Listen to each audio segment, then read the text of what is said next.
How I discipline myself to become rich. If you've been following this channel for a reasonable period, you might have heard me saying you have to give up something to get something. It's the truth. I discovered about 16 years ago, and since I discovered this truth, my life has never been the same. So, starting this video, I'll ask you to do something very simple. Take a sheet of paper or use your phone. Then write the 3 important things you want to achieve in the next 5 years. Now that you've written 3 top things you want to achieve, the next thing is for you to write 3 to 5 things you're willing to sacrifice for those things you want to achieve. Since most people will be watching this video on their mobile phones during some busy days, 99% of people can't possibly do the above exercise immediately. But you can do it later. If you do this exercise, you've done what most people in the world would never do their entire life. In my short difficult years on this planet, I have seen and met so many people, and the one thing I noticed again and again is that most people want to eat their cake and still have it. Most people want to make easy decisions and still have success. Most people want to do what is easy and still get a good result. Most people want to go to heaven, but they don't want to die. Now, look at the seed of any plant. We need those seeds to grow and reproduce hundreds of their kind. But what do we do to achieve that? We bury the seed and let the seed die. It's only when the seed dies that it can germinate and produce in multiple fold. It's only when you die you can live, grow, and reproduce. It's only when you die to pleasure you can have the real pleasure. It's only when you die to the entertainment that you'll have real entertainment. It's only when you die today you can have tomorrow. My journey of self-discipline. The first time I knew what self-discipline meant and the reward it brings was when I was about 15 years. I was in secondary school, which most people call high school, and I was having a conversation with 2 of my friends about who would become the best student in our class. At this time, I was only one of the average students, and I thought that those kids who did well in school were simply using their brains better. Now, I was having a conversation with my friends about who will be the best students in our new class. For whatever reason, I announced to my friends that I will be the next genius of the class, and as expected, they didn't agree with me.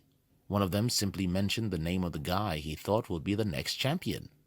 I left that informal meeting with holy anger and determination to do something. I got home and lied to my father that I needed money. Lying is a sin, but I didn't know that time. My parents gave me some amount, and I went to the bookstore to buy books. Don't be surprised that I had to lie to my father to get the money to buy books. He was a stingy man. I bought books on all of the most important subjects in my class, and I started waking up an hour or 2 before school to read. One day I woke up to read economics text and got to school.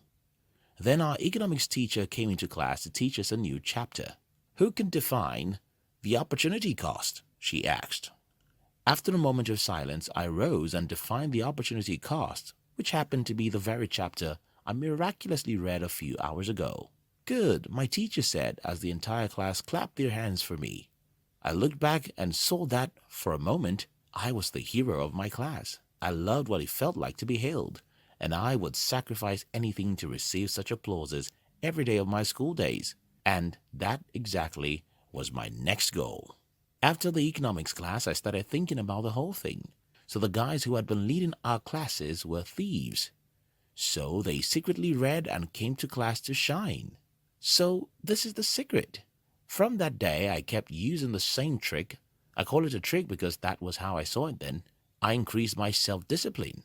I would wake up early to read after school instead of watching movies, and leave my parents home on weekends to go and read in a silent place.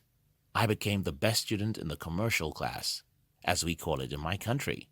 And since that time, I never attended any school without beating everyone in whatever class I found myself.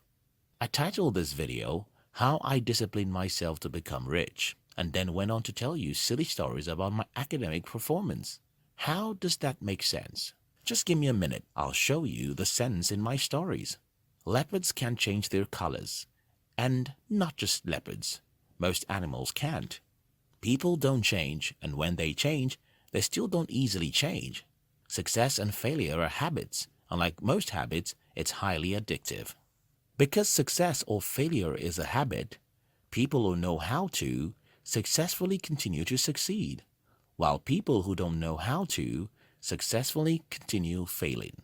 After I experimented and saw how I rose from the average student in school to become an academic hero everywhere I go, I simply duplicated the same formula for my financial life, and the formula goes like: know what you want, specifically identify what you have to sacrifice for what you want, and be willing to make those sacrifices. The above was the formula that made me the best student in school, and it's the same formula that made me rich. Planning my financial future as a young adult, I knew what I wanted. I wanted to have enough money to stop worrying about money. I don't care about becoming a billionaire or even a millionaire.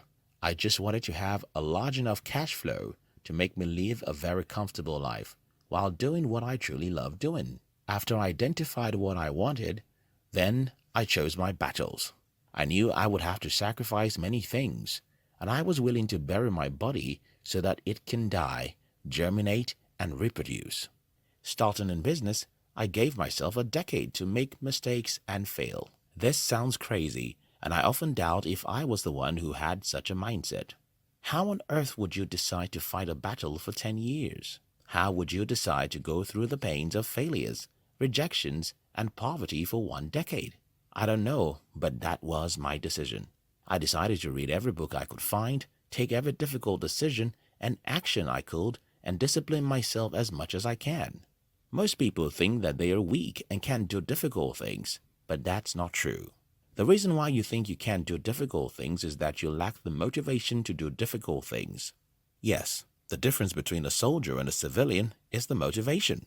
The difference between those who take tough decisions and discipline themselves and those who are fearful is motivation. And that's why we created our new channel to motivate and challenge people like you. اگه میخوای جیبت همیشه پرپول باشه، فقط یه راه داری. پرپول رو دنبال کن.